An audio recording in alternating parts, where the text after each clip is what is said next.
y fingió no reconocerme, como si fuera nadie. El piso del baño del centro comercial en Guadalajara brillaba bajo la luz blanca mientras terminaba de pasar el trapeador. Era un turno más, otro día cualquiera, hasta que escuché risas entrando por el pasillo. 3 hombres jóvenes cruzaron la puerta, hablando fuerte, con esa seguridad de quienes creen que la vida siempre les va a sonreír. Y allí, en medio de ellos, apareció mi hijo. Nicolás entró riéndose, gesticulando, orgulloso frente a sus compañeros. Por un instante quise sonreírle, quise saludarlo, quise creer que seguíamos siendo padre e hijo. «Disculpe, señor, ¿este baño está libre?», dijo uno de ellos. Cuando levanté la mirada, Nicolás congeló. Sus compañeros notaron su tensión. «¿Lo conoces?», preguntó uno. Ese segundo fue eterno. Nicolás bajó la mirada, respiró como quien traga veneno y respondió: «No, no lo conozco». No fue el trabajo lo que me avergonzó, fue él, mi propio hijo, fingiendo que yo no existía, fingiendo que yo era nadie. Ellos siguieron conversando y riendo mientras se alejaban. Yo me quedé allí, con la mano temblando sobre el trapeador, sintiendo un hueco abrirse dentro de mí, y ese día, sin decir una sola palabra, nació la primera chispa de mi venganza silenciosa. Pero para entender cómo llegué a ese instante, tenemos que volver a la humillación que lo empezó todo. Antes de continuar, suscríbanse al canal y díganos en los comentarios desde dónde nos están escuchando. Mi nombre es Mateo Aguirre, tengo 68 años, y durante toda mi vida creí que un padre siempre tendría un lugar en la casa de su hijo. Toqué la puerta de esa residencia en Zapopan con las manos temblorosas y una bolsa llena de tamales que había comprado en la esquina. Era domingo por la tarde. El cielo tenía ese tono naranja que siempre me recordaba a cuando Nicolás era niño y yo lo llevaba al parque.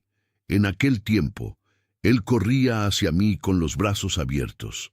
Ahora, ni siquiera me abría la puerta. Fue Camila quien apareció detrás del vidrio emplomado. Su rostro se torció en una mueca que intentaba hacer sonrisa, pero que olía a disgusto. Abrió apenas una rendija, como si yo fuera repartidor de volantes y no el abuelo de su hijo. «¿Suegro? ¿Qué hace aquí?», preguntó sin invitarme a pasar. «Vine a ver a Nicolás y a Daniel, traje tamales», dije, levantando la bolsa con esa esperanza absurda de que la comida pudiera ablandar corazones de piedra. Ella miró la bolsa como si fuera basura. «Hoy no es buen día, Nicolás está ocupado. Pero solo quiero saludarlo un momento». Escuché pasos dentro de la casa. Nicolás apareció detrás de Camila, vestido con una camisa cara y esa expresión de hombre importante que había aprendido a usar como armadura. «Papá», dijo, sin calidez, sin sorpresa, sin nada. «Hijo, pasaba por aquí y...». Camila lo interrumpió con esa voz dulce y venenosa que solo las serpientes dominan. «Mateo, creo que sería mejor si avisara antes de venir. Estamos en medio de una reunión familiar importante». Reunión familiar. Yo era familia. Pero al parecer no era suficiente.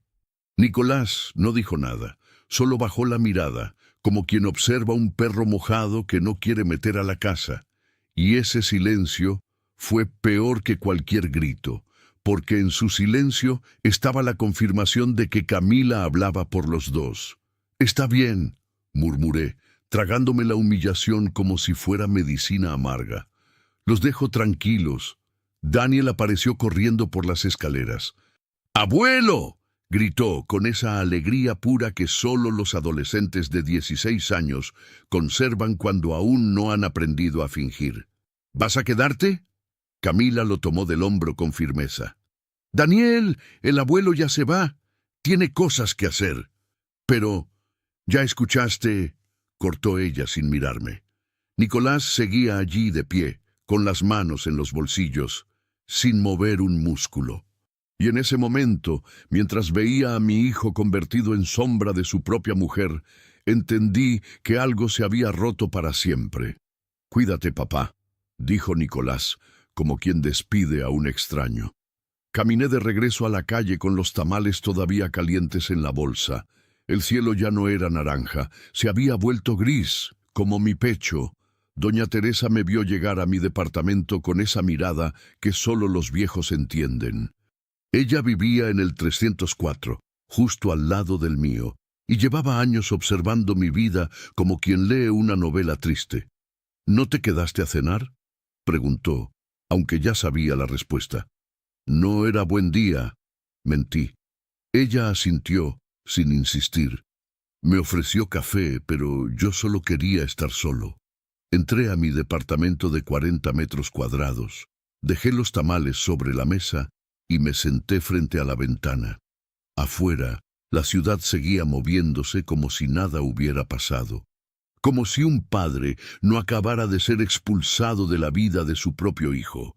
Esa noche no comí. Esa noche solo pensé en cuántas veces más me cerrarían la puerta antes de que yo dejara de tocar.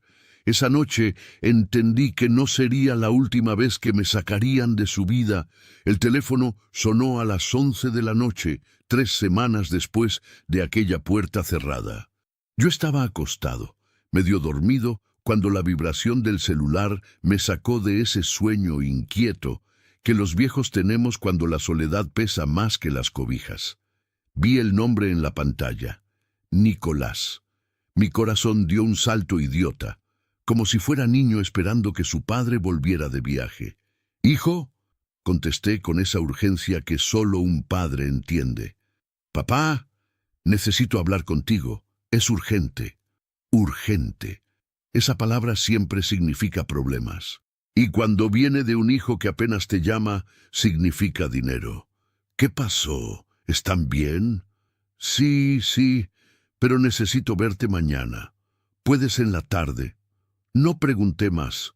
Solo dije que sí, porque los padres siempre decimos que sí, incluso cuando deberíamos decir no.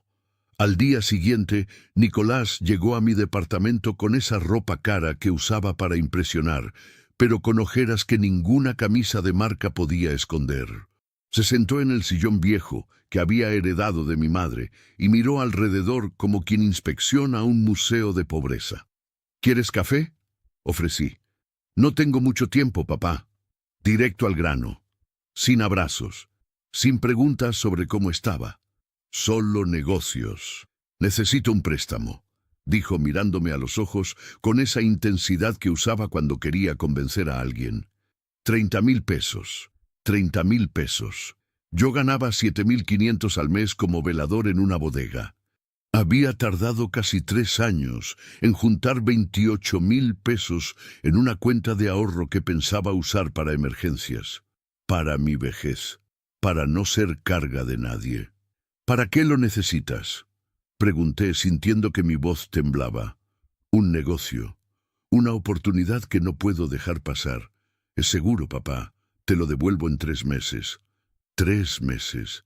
Siempre son 3 meses, o 6, o cuando las cosas mejoren, pero nunca es verdad. Hijo, ese dinero es todo lo que tengo. Por eso te lo estoy pidiendo a ti y no a un banco, dijo con una sonrisa que intentaba ser cálida, pero que olía a manipulación. Confío en ti, y sé que tú confías en mí. La trampa perfecta. Si decía que no, era mal padre. Si decía que sí, era ingenuo. Pero los padres siempre elegimos ser ingenuos antes que malos. Está bien, murmuré. Mañana voy al banco y te los transfiero. Nicolás se levantó, me dio una palmada en el hombro como quien agradece a un empleado útil, y se fue sin tomar café, sin preguntar cómo estaba, sin quedarse ni 10 minutos más. La puerta se cerró y yo me quedé allí, con el sonido del silencio comiéndome por dentro.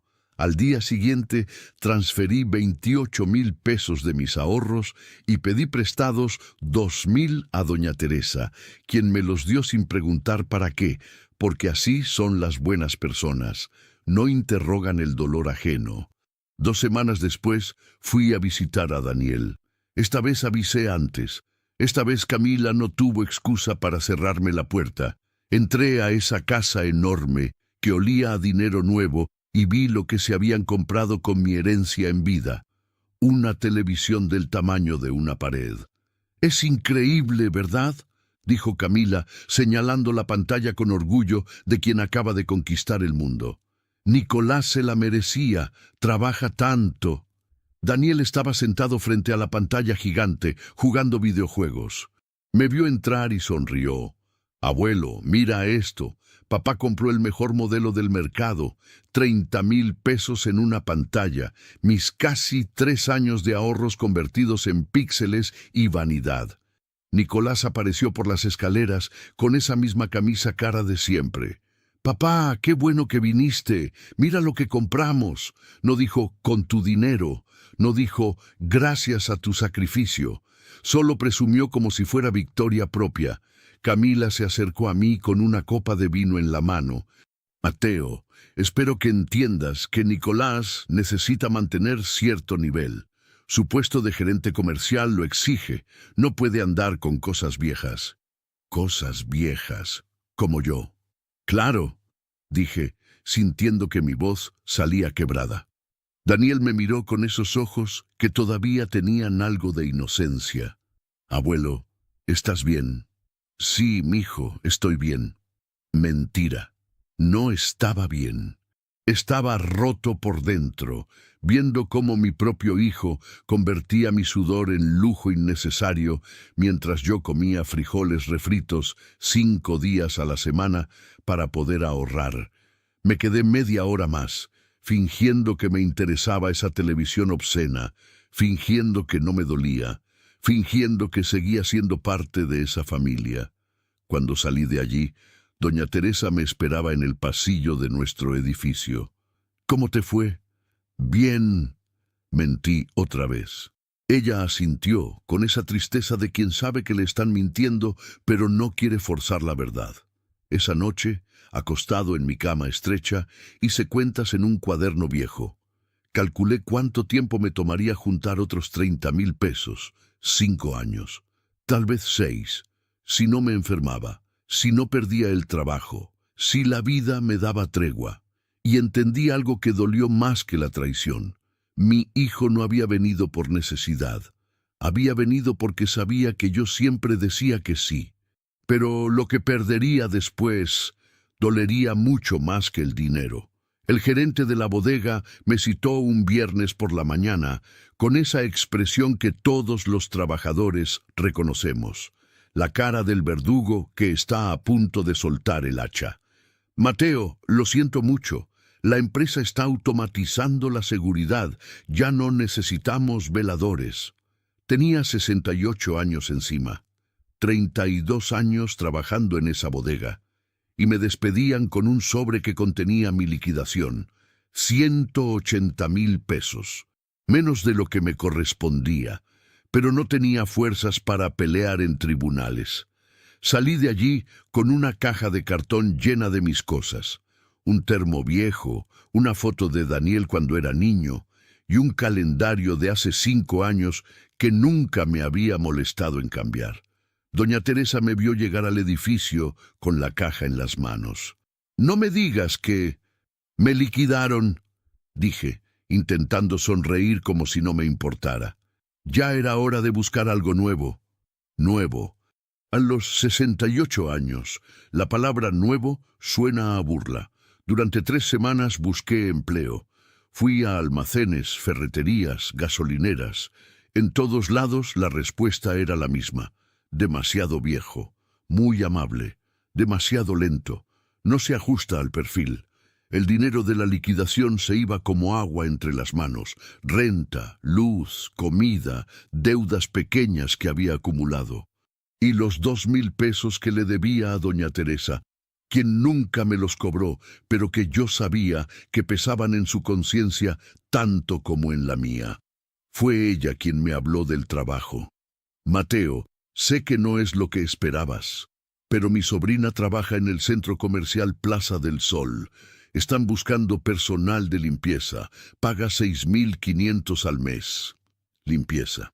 Yo había sido velador, supervisor, encargado de inventarios. y ganaba 7.500. Ahora me ofrecían trapear pisos por menos dinero, pero el orgullo no paga la renta. ¿Puedes darme el contacto? 2 días después estaba en la oficina de recursos humanos, firmando un contrato que olía a cloro y desesperación. El supervisor, un hombre de 40 años con mirada cansada, me explicó las reglas. Su turno es de 2 de la tarde a 10 de la noche. Baños, pasillos, área de comida. No hable con los clientes a menos que le pregunten algo. Sea invisible. Invisible. Esa palabra me perseguiría durante meses. Mi primer día fue un martes. Me dieron un uniforme azul marino con un parche que decía Servicios Generales y un carrito lleno de productos de limpieza. El olor a desinfectante me recordó a los hospitales, a la enfermedad, a la decadencia. Empecé por los baños del segundo piso. Había manchas en los espejos, papel tirado en el suelo y ese olor que solo los baños públicos tienen, una mezcla de jabón barato y humanidad descuidada. Me puse los guantes de goma y comencé a limpiar. Al principio, cada vez que alguien entraba, yo bajaba la mirada. No por vergüenza del trabajo, sino por miedo a que me reconocieran. Miedo a que algún viejo conocido me viera allí, de rodillas, tallando inodoros. Pero conforme pasaron los días, algo cambió dentro de mí. Descubrí que había dignidad en el trabajo honesto. Descubrí que nadie me juzgaba porque nadie me veía. Era invisible, sí, pero esa invisibilidad también era libertad. Nadie esperaba nada de mí. Nadie me exigía ser más de lo que era. Las señoras de la limpieza me adoptaron como uno más. Rosalía, una mujer de 50 años con risa escandalosa, me enseñó a limpiar vidrios sin dejar marcas. Don Héctor, de 72 años, me contó que llevaba 15 años limpiando ese mismo centro comercial y que nunca había sentido vergüenza. El trabajo es trabajo, Mateo.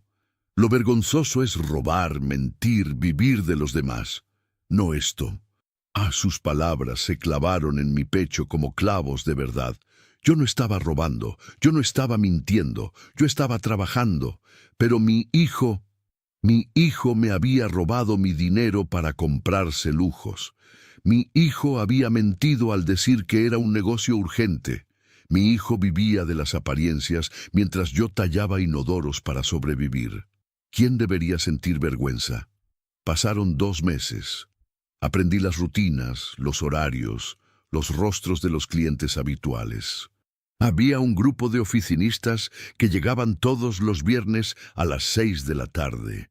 Había familias que venían los domingos con sus niños. Había parejas de novios que se besaban en las escaleras. Y yo seguía siendo invisible. Hasta que una tarde, mientras limpiaba el tercer piso, escuché voces conocidas acercándose por el pasillo. Risas masculinas, bromas de oficina. Esa confianza arrogante de los hombres jóvenes que creen que el mundo les pertenece. Me quedé paralizado, con el trapeador en la mano, sintiendo que el aire se volvía pesado. No podía ser. No aquí. No ahora. Pero el destino nunca pregunta si estás listo. Y un día escuché la voz que más temía reconocer. El corazón me golpeaba el pecho como si quisiera advertirme de algo que mi cabeza ya sabía, pero que mi alma se negaba a aceptar. Nicolás entró al baño del tercer piso con 2 compañeros de traje. Los 3 venían hablando fuerte, con esas risas de hombres exitosos que regresan de una comida de negocios donde probablemente gastaron lo que yo ganaba en un mes. Mi hijo se veía bien, demasiado bien. Camisa blanca impecable, corbata italiana, zapatos que brillaban más que el piso que yo acababa de trapear. Tenía el cabello engominado hacia atrás y esa postura erguida de quien se sabe importante. Por un segundo, idiota, me sentí orgulloso. Ese es mi hijo, pensé. Ese hombre exitoso es mi sangre. Y entonces, como un tonto, levanté la mirada. Nuestros ojos se encontraron. Vi cómo su rostro se congelaba, cómo sus pupilas se dilataban con ese terror que solo aparece cuando la mentira está a punto de ser descubierta. Sus compañeros seguían hablando, ajenos al drama que se desarrollaba en silencio entre padre e hijo. Yo sostuve el trapeador con más fuerza, sintiendo que mis manos temblaban. Quise sonreírle, quise decir, «Hijo, qué sorpresa verte aquí». Quise creer que él me saludaría, que me presentaría con orgullo, que diría, «Él es mi papá». Pero la expresión de Nicolás no era de sorpresa ni de alegría. Era pánico. Pánico puro de que sus compañeros descubrieran que el hombre que limpiaba baños era su padre. Uno de ellos, un tipo joven de unos 30 años con barba cuidada y reloj ostentoso, se acercó a mí. «Disculpe, señor, ¿este baño está limpio? ¿Podemos pasar?» Mi voz salió quebrada. «Sí, sí, adelante». Nicolás seguía paralizado en la entrada, con la mandíbula tensa y la mirada clavada en el piso. Sus compañeros notaron su comportamiento extraño. El otro, un hombre más corpulento con lentes de diseñador, lo miró con curiosidad. «Nico, ¿estás bien?» Mi hijo tragó saliva. Yo lo vi tragar saliva. Vi cómo sus hombros se tensaban, cómo sus manos se cerraban en puños dentro de los bolsillos del pantalón caro que probablemente había comprado con mi dinero. Y entonces el hombre de la barba me miró a mí, luego a Nicolás, y preguntó lo que yo tanto temía escuchar. «¿Lo conoces?» Ese segundo fue eterno. El mundo se detuvo en esa pregunta. En ese baño que olía a pino y desinfectante, con la luz blanca del techo rebotando en los azulejos limpios, mi vida entera como padre se jugaba en la respuesta de mi hijo. Nicolás respiró hondo. Lo vi respirar hondo, como quien se prepara para saltar de un precipicio, y saltó. «No», dijo con una voz tan fría que me atravesó como navaja. «No lo conozco». Las palabras cayeron sobre mí como piedras. «No lo conozco». 3 palabras que borraban 68 años de mi existencia. 3 palabras que negaban las noches en vela cuando él era bebé y yo lo mecía porque lloraba de cólicos. 3 palabras que olvidaban las veces que trabajé doble turno para pagarle la escuela privada que Camila exigía. 3 palabras que destruían cada abrazo, cada sacrificio, cada «te quiero, papá» que alguna vez salió de su boca de niño. No lo conozco. Mi propio hijo acababa de decir que no me conocía. Los compañeros se encogieron de hombros y entraron al baño, ya desinteresados. Nicolás los siguió con pasos rígidos, evitando mi mirada con una determinación que dolía más que cualquier golpe. Yo me quedé allí, de pie, con el trapeador en una mano y el corazón hecho pedazos en el pecho. Los escuché hablar dentro de los sanitarios. Escuché sus bromas sobre un cliente difícil. Escuché sus planes para el fin de semana. Escuché la risa de Nicolás fingiendo normalidad mientras yo me desangraba en silencio a 2 metros de distancia. Cuando salieron, Nicolás pasó junto a mí sin mirarme, como si yo fuera parte del inventario, como si yo fuera una mancha en la pared que no merecía atención. Sus compañeros seguían conversando, ajenos a la tragedia que acababan de presenciar sin saberlo. «Oye, Nico, ¿seguro que estás bien? Te pusiste raro allá adentro», dijo el de los lentes. «Estoy perfecto», respondió mi hijo. «Solo me acordé de algo que tengo que hacer en la oficina. Algo que tenía que hacer. Yo era un algo, una molestia, un pendiente, una vergüenza que tenía que esconder». Se alejaron por el pasillo, sus voces desvaneciéndose entre el murmullo del centro comercial. Yo me quedé allí, inmóvil, sintiendo cómo algo dentro de mí se rompía de una forma que nunca podría repararse. No fue el trabajo lo que me avergonzó. No fue trapear pisos. No fue limpiar inodoros. Fue él, mi propio hijo, eligiendo su imagen sobre mi existencia. Me temblaban las piernas. Me apoyé contra la pared del baño, dejando que el trapeador cayera al suelo con un golpe seco que resonó en la soledad. Rosalía apareció minutos después, preocupada. «Mateo, ¿qué pasó? Te ves pálido». «Y nada», mentí, recogiendo el trapeador. Solo me mareé un poco. Ella no me creyó, pero no insistió. Me ayudó a terminar mi turno en silencio, con esa compasión que solo la gente trabajadora entiende. Esa noche, al llegar a mi departamento, no encendí las luces. Me senté en la oscuridad, con el sonido de la ciudad filtrándose por la ventana, y lloré. Lloré como no lloraba desde que murió mi esposa. Lloré por el hijo que había perdido mucho antes de ese día. Lloré por el hombre que había sido y que ya no existía en los ojos de nadie. Y en medio de ese llanto, en medio de esa oscuridad que me tragaba entero, nació algo nuevo. No era odio, era peor, era claridad. La claridad fría de entender que yo le había dado todo a un hijo que no me veía como persona, que me había convertido en un banco emocional del que sacaba amor, dinero y sacrificio, pero al que nunca devolvería nada. Y esa noche, en esa oscuridad absoluta, decidí que si mi hijo me había convertido en nadie, yo le enseñaría lo que significaba perderlo todo. Pero el destino tenía otra sorpresa. Y esta vez, a mi favor. La carta llegó un martes por la mañana, 3 semanas después de aquella humillación en el centro comercial. Era un sobre oficial del banco, dirigido a mi nombre, con el membrete de HSBC brillando en la esquina superior. Lo abrí con manos temblorosas, esperando alguna notificación de mi cuenta de ahorros casi vacía. Pero lo que encontré dentro me dejó sin respiración.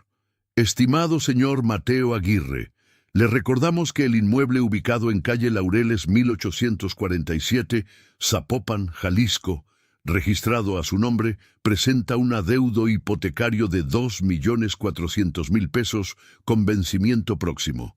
Favor de ponerse en contacto. Leí esa línea 5 veces. Inmueble a mi nombre.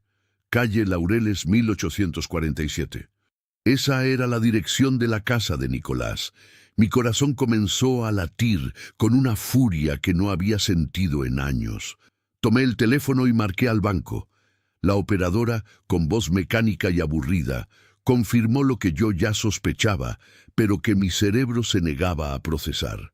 Sí, señor Aguirre, el inmueble está registrado a su nombre desde hace 8 años. Usted firmó como titular del crédito hipotecario. Pero yo nunca compré esa casa. ¿Por qué nunca recibí notificaciones? Según el contrato, la dirección fiscal registrada para correspondencia es calle Laureles 1847. Todos los avisos se enviaron allá. Por supuesto. Nicolás se había asegurado de que yo nunca me enterara. Todos los avisos del banco llegaban a su casa, no a mi departamento. Él interceptaba cada carta, cada notificación, cada advertencia, y yo, confiado e ingenuo, nunca sospeché nada. Y el adeudo, ¿de cuánto es exactamente? 2.400.000 pesos, con 3 meses de retraso. Si no se regulariza pronto, procederemos con la ejecución hipotecaria. Colgué el teléfono sintiendo que el departamento giraba a mi alrededor. Nicolás había puesto la casa a mi nombre, había usado mi firma, mi crédito, mi vida entera como garantía para comprarse esa residencia ostentosa donde me cerraban la puerta. Y ahora, cuando no podía pagar, el banco venía por mí, no por él. Doña Teresa me encontró sentado en el pasillo del edificio, con la carta arrugada en las manos y la mirada perdida en el horizonte. Mateo, ¿qué pasó? Le mostré la carta. Ella la leyó en silencio y vi cómo su rostro se llenaba de esa rabia justa que solo los viejos honestos pueden sentir. Ese desgraciado te usó. Es mi hijo. Es un ladrón, dijo ella, con una firmeza que me sorprendió. Y tienes que defenderte, tienes que ir con un abogado. Abogado. Yo no tenía dinero para abogados. El dinero de la liquidación ya se había esfumado en 3 meses de renta, comida y deudas pequeñas. Si hubiera sabido de la hipoteca a tiempo, tal vez habría podido ayudar. Pero para cuando lo descubrí, ya no tenía cómo pagar 2.400.000 pesos. Pero doña Teresa conocía a alguien. su sobrino Javier, recién graduado, que aceptaba casos pro bono para ganar experiencia. Lo conocí al día siguiente en una cafetería cerca del centro. Era un muchacho de 30 años, delgado, con lentes gruesos, y esa hambre de justicia que solo los abogados jóvenes conservan antes de que el sistema los corrompa. Don Mateo, esto es fraude. Su hijo lo usó como prestanombre sin su consentimiento informado. Pero yo firmé. ¿Leyó lo que firmó? No. ¿Le explicaron que estaba adquiriendo una deuda de 2.400.000 pesos? No. Entonces hay dolo, hay manipulación, y podemos pelear esto. Javier revisó todos los documentos durante una semana. Investigó los movimientos bancarios, las fechas, las transferencias, y lo que descubrió fue peor de lo que yo imaginaba. Nicolás nunca había pagado consistentemente esa hipoteca. Había estado usando el dinero de sus ingresos para mantener apariencias, la televisión gigante, los trajes caros, las cenas en restaurantes de lujo. Pero la casa, mi casa, según los papeles, llevaba meses acumulando deuda. Y el banco, eventualmente, vendría a quitármela a mí. Don Mateo, usted tiene dos opciones, dijo Javier mirándome con seriedad. Puede dejar que el banco ejecute la hipoteca y perder su historial crediticio para siempre. O puede contraatacar. ¿Contraatacar cómo? La casa está a su nombre. Eso significa que usted es el dueño legal. Puedo negociar con el banco para reestructurar la deuda y evitar la ejecución inmediata. Mientras tanto, usted puede exigir que su hijo regularice los pagos o enfrente las consecuencias legales. Negociar con el banco, reestructurar la deuda. Esas palabras sonaban a salvavidas en medio del naufragio. ¿Y si el banco acepta? Entonces ganamos tiempo, y su hijo tendrá que decidir si asume su responsabilidad o pierde todo. Firmé los documentos esa misma tarde. Javier comenzó las negociaciones con el banco mientras preparaba la carta notarial para Nicolás. Una semana después, el banco aceptó reestructurar la deuda a cambio de pagos puntuales y un plan de regularización. La ejecución hipotecaria se detuvo temporalmente. La carta notarial salió al día siguiente, dirigida a Nicolás Aguirre Rosales, con copia para Camila, informándoles que el propietario legal del inmueble exigía la regularización inmediata de la deuda o enfrentaría las consecuencias legales correspondientes. Esa noche dormí mejor que en meses. No era venganza, era justicia. Era recuperar el control de una vida que me habían robado a pedazos. Y mientras miraba el techo de mi departamento, con el sonido de la ciudad respirando afuera, pensé en la cara que pondría Nicolás cuando recibiera esa carta. Pensé en su pánico, en su desesperación, en la misma humillación que yo había sentido cuando él me negó frente a sus amigos. Y por primera vez en meses sonreí. Y la primera grieta en su mundo perfecto no tardó en hacerse visible. El teléfono explotó con llamadas 3 días después de que la carta notarial llegara a su destino. Yo estaba en el centro comercial, limpiando el área de comida rápida, cuando sentí la vibración insistente en mi bolsillo. Miré la pantalla. Nicolás. Rechacé la llamada, volvió a marcar. Rechacé otra vez, y otra, y otra. 15 llamadas en 2 horas. Finalmente, dejó un mensaje de voz que escuché durante mi descanso, sentado en el cuarto de empleados con un café aguado entre las manos. Su voz temblaba de rabia contenida. «Papá, ¿qué demonios es esto? ¿Una carta del notario? ¿Estás loco? Llámame inmediatamente. Tenemos que hablar». Borré el mensaje. No teníamos nada que hablar. En los días siguientes, Nicolás intentó llamarme 3 veces más. Yo no contesté. Necesitaba que sintiera el mismo vacío que yo sentí cuando me negó frente a sus amigos. Necesitaba que entendiera que las acciones tienen consecuencias. Al 4.º día, llegó a mi trabajo. Rosalía me avisó que un hombre con traje me buscaba en la entrada de empleados. Salí y lo encontré allí, con esa camisa que ya no se veía tan impecable, con ojeras profundas y las manos temblando de una furia que intentaba controlar. «¿Qué significa esto, papá?». Me aventó la carta notarial al pecho. La atrapé en el aire sin inmutarme. «Significa que sé la verdad», dije con una calma que ni yo sabía que tenía. «Significa que ya no soy tu tonto». «¿De qué hablas? Esa casa es mía. Yo la compré. Con mi nombre, con mi crédito, sin mi consentimiento real». Nicolás miró alrededor, nervioso de que alguien nos escuchara. Bajó la voz, intentando sonar razonable. «Papá, fue un error administrativo. El banco se equivocó con los papeles, pero yo siempre he pagado». «¡Mentira!», lo interrumpí. «El banco me mostró los registros. Llevas meses pagando mal, y ahora deben 2.400.000 pesos».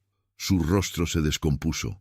La máscara de hombre exitoso se cayó a pedazos y lo que quedó fue un niño asustado que acababa de ser descubierto robando de la alcancía. «Papá, tuve problemas en el trabajo, gastos inesperados, pero ya lo voy a arreglar». «Entonces, arréglalo», dije. «Tienes el plazo que el abogado te dio. Después de eso, las consecuencias legales seguirán su curso». «¿Consecuencias legales?». Su voz subió una octava. «¿Me estás amenazando?». «Te estoy defendiendo», corregí, «porque legalmente esa casa es mía, y tú lo sabías desde el principio». Nicolás dio un paso hacia mí, con los puños cerrados. «No puedes hacerme esto. Soy tu hijo, y yo soy tu padre», respondí, sosteniéndole la mirada. «El mismo padre al que negaste frente a tus amigos, el mismo padre al que robaste 30.000 pesos para comprar una televisión, el mismo padre al que usaste como garantía sin preguntarle». Abrió la boca para responder, pero no le salieron palabras, porque no había defensa posible contra la verdad. «Arregla tu situación, Nicolás», repetí, «o enfrenta las consecuencias». Me di la vuelta y regresé al trabajo, dejándolo allí de pie, derrotado, con la carta arrugada en las manos. La tormenta llegó a mi departamento esa misma noche. Camila tocó mi puerta con golpes frenéticos, histérica, gritando obscenidades que retumbaban en todo el pasillo. Doña Teresa salió de su departamento, lista para defenderme, pero yo le hice un gesto de que todo estaba bien. Abrí la puerta. Camila entró como huracán, con el rostro rojo de furia y lágrimas de cocodrilo corriendo por sus mejillas perfectamente maquilladas. «¿Cómo puede hacernos esto? ¿Cómo puede destruir a su propia familia?». «Yo no estoy destruyendo nada», dije con calma. «Ustedes construyeron su vida sobre mentiras. Ahora esas mentiras se están derrumbando. Usted nunca nos ha querido. Siempre ha estado celoso del éxito de Nicolás. El éxito que construyó con mi dinero y mi nombre». Ella señaló con el dedo acusador, temblando de rabia. «Usted es un anciano amargado que no soporta ver a su hijo feliz, un fracasado que limpia baños y que ahora quiere destruir a su propia familia». Esas palabras que hace meses me habrían destrozado, ahora rebotaban en mí como piedras en acero. «Si la familia se destruye», dije mirándola fijamente, «no es por mí, es por ustedes, por vivir de mentiras y apariencias. Esto no se va a quedar así. Vamos a demandar». «Demanden. Mi abogado los espera».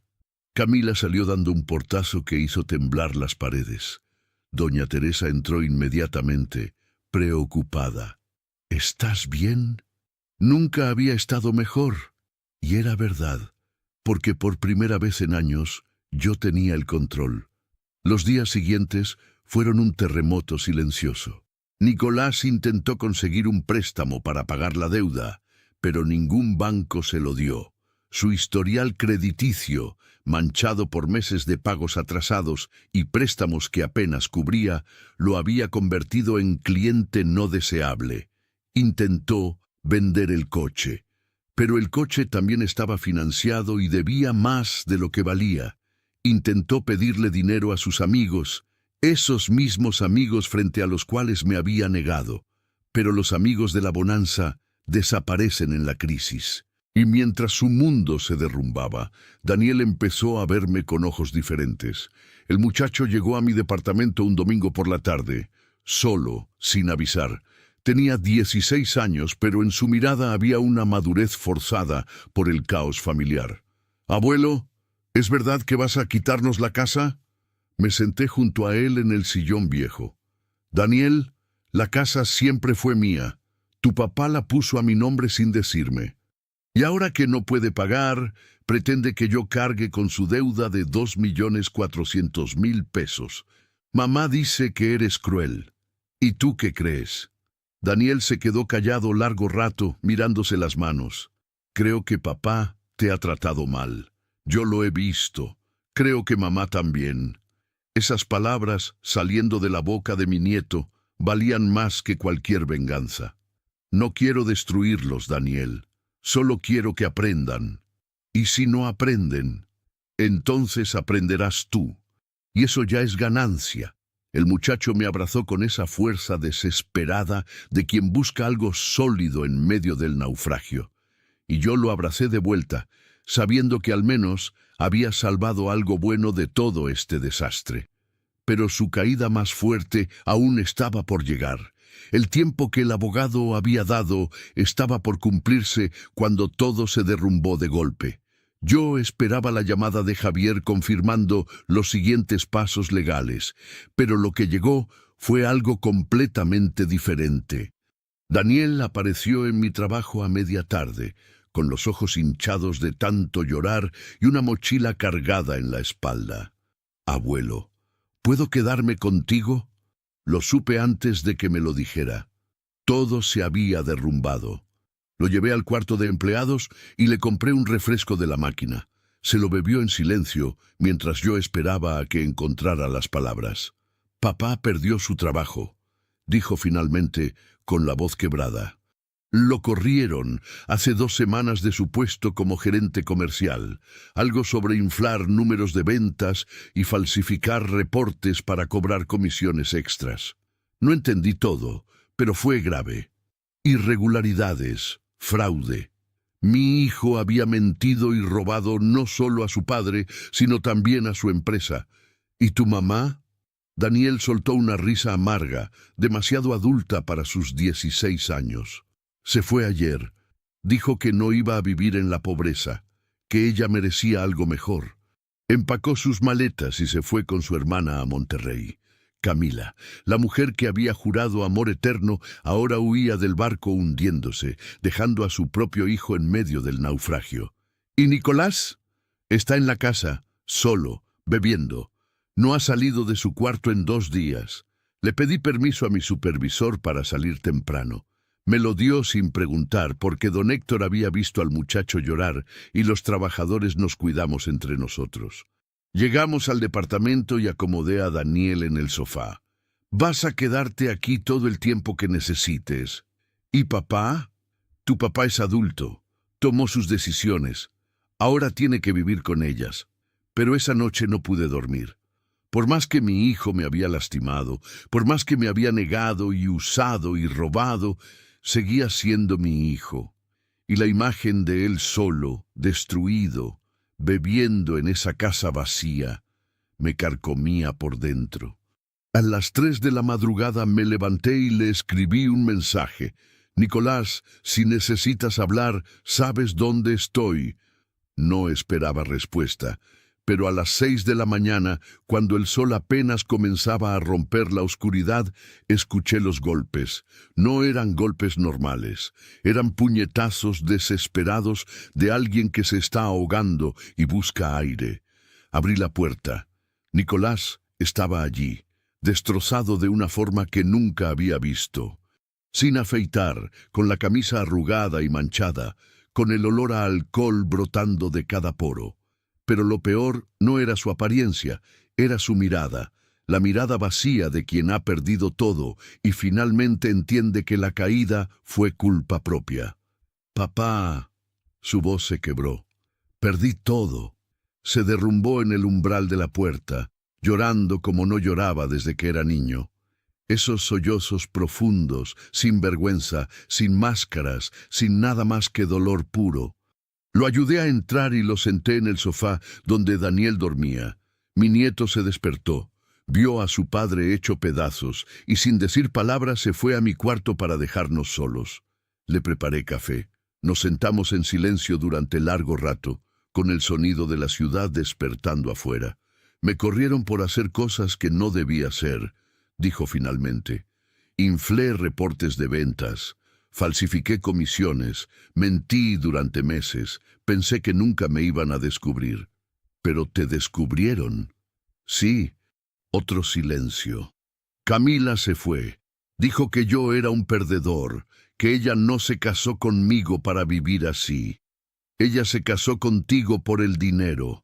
Ahora que no hay dinero, no hay Camila. Nicolás asintió, con lágrimas corriendo por su rostro sin control. El banco ya volvió a iniciar el proceso de ejecución hipotecaria. La reestructuración no alcanzó, y en unos meses perderemos la casa. Perderé todo. Perderás lo que construiste sobre mentiras. Levantó la mirada con miedo de que yo lo destruyera con esas palabras, pero lo que vio en mis ojos no era crueldad. Era algo más complejo. Era justicia mezclada con tristeza. Papá, sé que no tengo derecho a pedirte nada. Sé lo que te hice. Sé cómo te traté. ¿Lo sabes? ¿De verdad lo sabes? Sí, susurró. Te negué frente a mis amigos. Te robé tu dinero. Te usé como garantía sin preguntarte. Te traté como basura. Y ahora que lo perdiste todo, vienes a mí. No vengo a pedirte nada, dijo limpiándose la cara con la manga.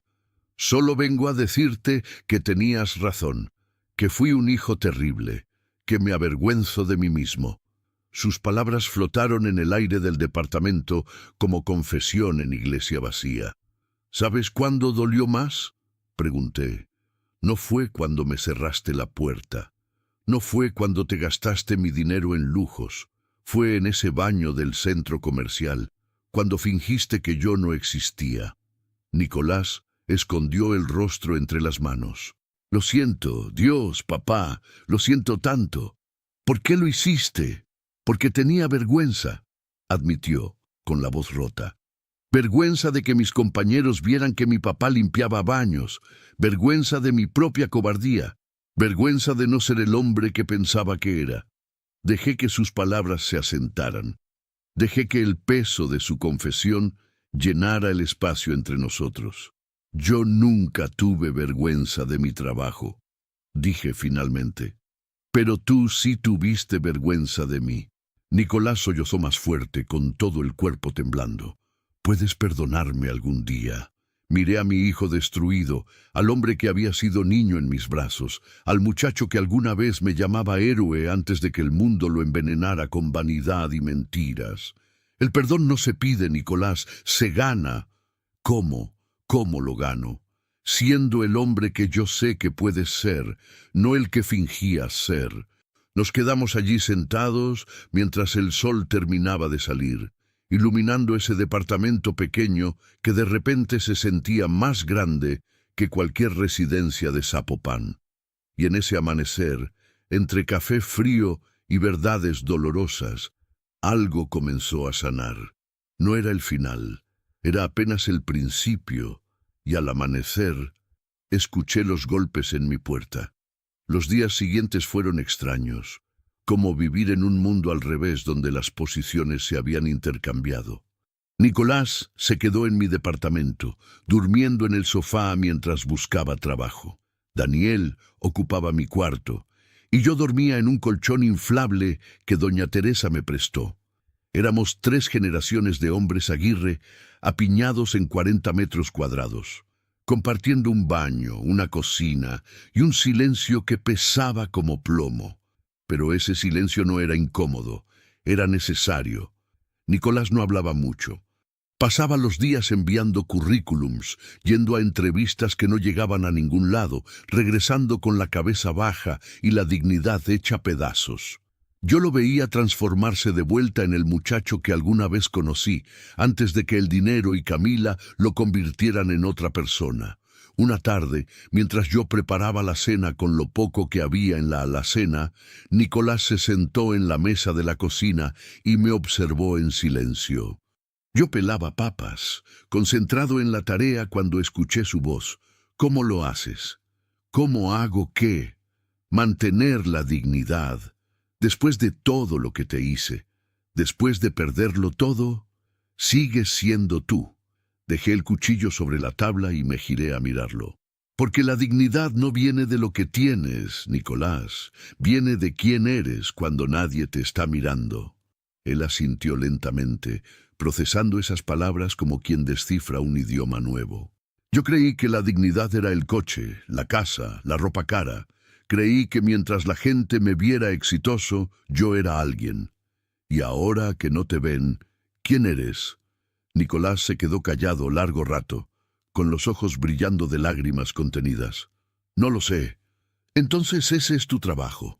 Descubrirlo. Esa noche, después de que Daniel se durmiera, saqué los papeles de la casa, la carta del banco, los documentos legales, todo lo que Javier había preparado para enfrentar la situación. Llamé a Nicolás a la mesa. Tenemos que hablar sobre la casa. Vi cómo se tensaba, preparándose para el golpe final. Lo sé, dijo. Tienes todo el derecho de hacer lo que quieras. Es tu casa legalmente. Sí, lo es. Respiró hondo. Solo te pido, si el banco se la queda, dame un tiempo para sacar las cosas de Daniel, sus libros, su ropa, sus recuerdos. Él no tiene la culpa de nada de esto. Empujé los papeles hacia él. La casa es tuya, Nicolás. Siempre lo fue en espíritu. Pero ahora será tuya bajo mis condiciones. ¿Qué condiciones? Primero, vas a pagarme cada peso de los 30.000 que te presté, no importa cuánto tardes, 5 años, 10 años, pero me lo vas a pagar, sin excusas. Asintió. Segundo, Daniel se queda aquí conmigo hasta que tú tengas un trabajo estable y puedas mantenerlo con dignidad, no con apariencias, con dignidad. Él seguirá yendo a la preparatoria desde aquí, aunque el trayecto sea más largo. Volvió a asentir con lágrimas corriendo por su rostro. Tercero, vas a conseguir un trabajo honesto. No me importa si es limpiando baños, cargando cajas o barriendo calles. Vas a trabajar con las manos y vas a entender lo que significa ganarse la vida sin mentiras. Lo haré, te lo juro. Y cuarto, hice una pausa dejando que el peso de mis palabras tomara forma. Vas a aprender a mirarme a los ojos. Aunque esté trapeando pisos, aunque esté sucio, aunque la gente me ignore, me vas a mirar como si yo importara, porque importo. Nicolás se quebró. Lloró como no lloraba desde que era niño pequeño y se caía del columpio. Lloró con ese dolor profundo de quien finalmente entiende todo lo que perdió por orgullo y vanidad. Papá, yo no tuve vergüenza de mi trabajo. No, lo corregí con firmeza. Yo no tuve vergüenza de mi trabajo, pero tú sí tuviste vergüenza de mí. Las palabras cayeron como sentencia final. Nicolás ocultó el rostro entre las manos, sollozando sin control, con todo el cuerpo sacudido por el arrepentimiento, y yo lo dejé llorar, porque esas lágrimas eran necesarias, porque solo desde el fondo del pozo se puede empezar a subir. Cuando finalmente se calmó, me miró con ojos rojos e hinchados. ¿Por qué me das otra oportunidad? Porque soy tu padre. Y los padres no abandonan a sus hijos, incluso cuando los hijos los abandonen a ellos. Nos abrazamos. Fue un abrazo largo, de esos que reparan años de distancia, de esos que dicen sin palabras todo lo que las bocas no pueden expresar. Y en ese abrazo, en ese departamento pequeño que olía a papas hervidas y café barato, recuperé algo que creía perdido para siempre, a mi hijo. 2 meses después, Nicolás consiguió trabajo como almacenista en una ferretería. El sueldo era una fracción de lo que ganaba antes, pero llegaba a casa con las manos callosas y la conciencia limpia. Daniel floreció viviendo conmigo. Sacó mejores calificaciones, ayudaba con la limpieza y aprendió a cocinar. Seguía yendo a la preparatoria desde mi departamento, aunque el trayecto era más largo. Pero prefería el camino largo con estabilidad que la cercanía con el caos. La casa de Zapopan la rentamos. El dinero servía para pagar la hipoteca y poco a poco reducir la deuda. Nicolás se mudó a un departamento modesto cerca de su trabajo, sin lujos, sin pretensiones. Solo un lugar honesto para un hombre que estaba aprendiendo a ser honesto consigo mismo. Y yo seguí limpiando baños en el centro comercial. Pero ahora, cuando Nicolás venía a visitarme al trabajo, me saludaba frente a quien fuera. Me presentaba con orgullo. Él es mi papá, Mateo. Ya no era invisible. Ya no era nadie. Era simplemente un padre que enseñó a su hijo la lección más dura. Que el valor de un hombre no se mide en lo que tiene, sino en cómo trata a quienes lo dieron todo por él. Y ese día entendió quién era nadie de verdad. Gracias al canal Venganza con el Abuelo por permitirme contar lo que muchos callan. Si esta historia te tocó, suscríbete, activa la campanita y cuéntame en los comentarios. ¿Tú qué harías frente a una traición familiar?